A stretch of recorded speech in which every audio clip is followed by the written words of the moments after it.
नमस्कार। आखिर कोई देश अपनी उम्मीदों को, अपने सपनों को हकीकत में कैसे बदलता है? भारत का 2026-27 का बजट ठीक ऐसी ही एक महत्वाकांक्षी कोशिश का खाका है। चलिए इसके अंदर झांक कर देखते हैं बिल्कुल विस्तार से। इस पूरी स्ट्रैटेजी के दिल में एक बहुत ही शक्तिशाली विचार है, विकसित भारत। अब इसका मतलब सिर्फ इकोनॉमी को आगे बढ़ाना नहीं है, नहीं, इसका मतलब है एक ऐसा भारत बनाना जहां बड़े बड़े सपने भी देखे जाएं और सबको साथ लेकर भी चला जाए। मतलब जो भी तरक्की हो उसका फायदा हर एक हिंदुस्तानी तक पहुंचे। तो सवाल वही है, इतने बड़े विजन को, इतने बड़े ख्वाब को जमीन पर कैसे उतारा जाए? बजट इसका साफ जवाब देता है। जवाब है देश के पास जो जबरदस्त पोटेंशियल है उसे परफॉर्मेंस में बदलकर, ऐसी परफॉर्मेंस जिसे हम देख सकें, नाप सकें। ये सिर्फ कागजी बातें नहीं है, ये एक सॉलिड एक्शन प्लान है।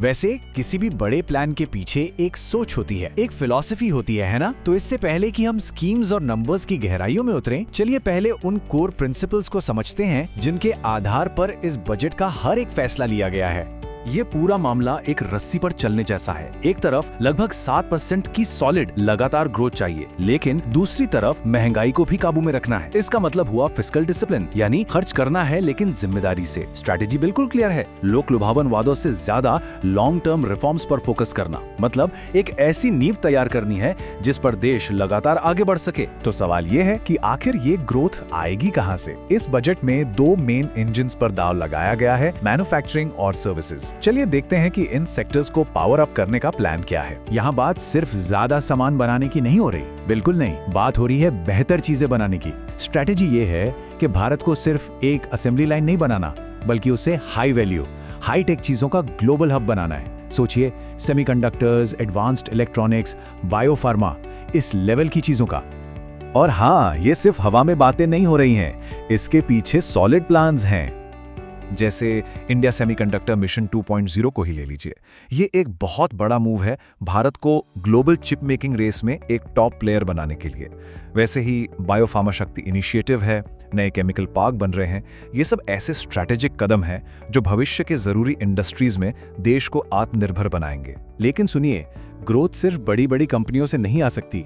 देश की इकोनॉमी का असली इंजन, उसकी असली जान तो लाखों एमएसएमईज में बसती है, यानी माइक्रो, स्मॉल और मीडियम एंटरप्राइजेज में। तो इस बजट का एक बहुत बड़ा फोकस इस बात पर है कि इन छोटे बिजनेसेस को कैसे बड़ा बनाया जाए, कैसे उन्हें नेशनल चैंपियंस बनाया जाए। तो प्लान क्या है? प्लान एक 3 pronged अप्रोच है। सिंपल रखते हैं। पहला, इक्विटी सपोर्ट। इसके लिए 10,000 करोड़ का एक फंड है जो छोटे बिजनेसेस को एक्सपैंड करने के लिए पैसा देगा। दूसरा, लिक्विडिटी सपोर्ट। एक ट्रेड्स प्लेटफॉर्म है जिसका काम है ये पक्का करना कि इन बिजनेसेस को उनके काम का पैसा जल्दी मिले ताकि कैश की कमी ना हो। और तीसरा, प्रोफेशनल सपोर्ट। कॉर्पोरेट मित्र प्रोग्राम के जरिए इन्हें एक्सपर्ट एडवाइस मिलेगी, वो भी सस्ते में। सीधे शब्दों में उनके रास्ते के सबसे बड़े कांटों को हटाने की कोशिश है। अब सोचिए, आपके पास मैन्युफैक्चरिंग सेक्टर भी है, एमएसएमईज भी ग्रो कर रहे हैं, लेकिन इन सबको एक चीज चाहिए, वर्ल्ड क्लास इंफ्रास्ट्रक्चर। अगर सामान को एक जगह से दूसरी जगह तेजी से नहीं ले जा सकते तो सब बेकार है। और यही चीज हमें बजट की अगली बड़ी प्रायोरिटी पर ले आती है।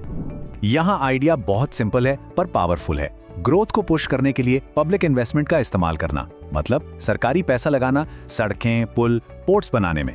ऐसी चीजें जो देश के कोने कोने को जोड़ दें, जिससे बिजनेस करना आसान हो जाए, सस्ता हो जाए। और जब हम बड़े पैमाने पर कहते हैं तो हमारा मतलब वाकई बहुत बड़ा है। जरा इस नंबर को देखिए। सरकारी कैपिटल एक्सपेंडिचर FY15 में था 2 लाख करोड़ और अब FY27 में 12.2 लाख करोड़। ये सिर्फ एक इंक्रीज नहीं है, ये एक जबरदस्त बदलाव है। ये बताता है कि भारत अपने भविष्य को लेकर कितना सीरियस है। तो ये पैसा जा कहाँ रहा है? ट्रांसफॉर्मेटिव प्रोजेक्ट्स में। सोचिए, डेडिकेटेड फ्रेट कॉरिडोर, ये बेसिकली मालगाड़ियों के लिए हाईवेज हैं। मतलब अब सामान ले जाने वाली ट्रेनों को पैसेंजर ट्रेनों का इंतजार नहीं करना पड़ेगा। या फिर ग्रोथ कनेक्टर्स, 7 नए हाई स्पीड रेल कॉरिडोर जो बड़े बड़े इकोनॉमिक हब्स को जोड़ेंगे। मूल मंत्र एक ही है, भारत को और तेजी से और स्मूथली आगे बढ़ाना। देखिए, सड़कें, पोर्ट्स, फैक्ट्री सब जरूरी हैं, लेकिन किसी भी देश की सबसे बड़ी दौलत तो उसके लोग होते हैं। इसीलिए इस स्ट्रैटेजी का आखिरी और शायद सबसे जरूरी पिलर है सीधे देश के लोगों में इन्वेस्ट करना। एजुकेशन की बात करें तो प्लान बड़ा फोकस्ड है। 5 नई यूनिवर्सिटी टाउनशिप बनाने का आइडिया है। ये सिर्फ यूनिवर्सिटी नहीं, पूरे के पूरे इकोसिस्टम होंगे इनोवेशन के लिए। और एक बहुत खास बात, स्टेम फील्ड्स में लड़कियों को आगे लाने के लिए नए हॉस्टल्स बनाए जा रहे हैं ताकि उन्हें एक सेफ और सपोर्टिव एनवायरनमेंट मिले जहां वो आगे बढ़ सकें। ऐसा ही कुछ हेल्थ केयर में भी है। यहाँ फोकस सिर्फ डॉक्टर्स पर नहीं है, बजट पूरे सपोर्ट सिस्टम को अपग्रेड करने पर ध्यान दे रहा है। टेक्नीशियंस, थेरेपिस्ट्स, वो सारे प्रोफेशनल्स जो हॉस्पिटल्स को चलाते हैं। साथ ही 1.5 lakh multi skilled care givers को ट्रेन करने का भी प्लान है ताकि हर लेवल पर क्वालिटी केयर मिल सके। और हाँ, ग्रामीण भारत को कैसे भूल सकते हैं। एग्रीकल्चर और फिशरीज में भी स्ट्रैटेजी बदली है। अब फोकस सिर्फ ज्यादा अनाज उगाने पर नहीं है। कोकोनट, काजू और कोको जैसे हाई वैल्यू प्रोडक्ट्स के लिए खास प्रोग्राम्स हैं जिससे किसानों की आमदनी बढ़े। इसी तरह फिशरीज वैल्यू चेन को आगे बढ़ाने का मतलब है कि मछुआरों को उनकी मेहनत का बेहतर दाम मिले। और लिस्ट यहाँ खत्म नहीं होती। हर तरफ से लोगों की लाइफ क्वालिटी सुधारने पर पैसा लगाया जा रहा है। खेलो इंडिया मिशन से स्पोर्ट्स टैलेंट को बढ़ावा मिल रहा है। पुराने हिस्टोरिकल साइट्स को टूरिज्म के लिए डेवलप किया जा रहा है। यहाँ तक कि भारत विस्तार जैसी स्कीम्स के जरिए खेती में AI को लाया जा रहा है ताकि किसान बेहतर डिसीजन ले सकें। तो हमने मैन्युफैक्चरिंग, इंफ्रास्ट्रक्चर, लोगों पर निवेश, काफी कुछ कवर कर लिया है।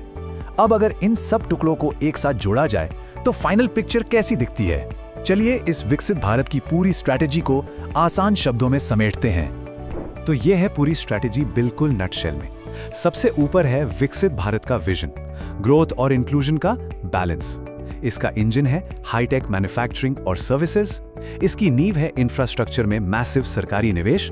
और इसका दिल देश के लोग, उनकी हेल्थ, एजुकेशन और खुशहाली। और ये सब कुछ टिका है फाइनेंशियल डिसिप्लिन और लगातार रिफॉर्म्स की मजबूत चट्टान पर। तो देखिए, ब्लूप्रिंट तैयार है, एम्बिशन बिल्कुल साफ है, लेकिन असली इम्तिहान तो अब शुरू होगा, एग्जीक्यूशन का। और सबसे बड़ा सवाल अब भी वही है, क्या ये सभी प्लान्स भारत के जबरदस्त पोटेंशियल को 2027 तक एक ऐसी सॉलिड परफॉर्मेंस में बदल पाएंगे जिसे पूरी दुनिया देखे? इसका जवाब तो सिर्फ वक्त ही देगा।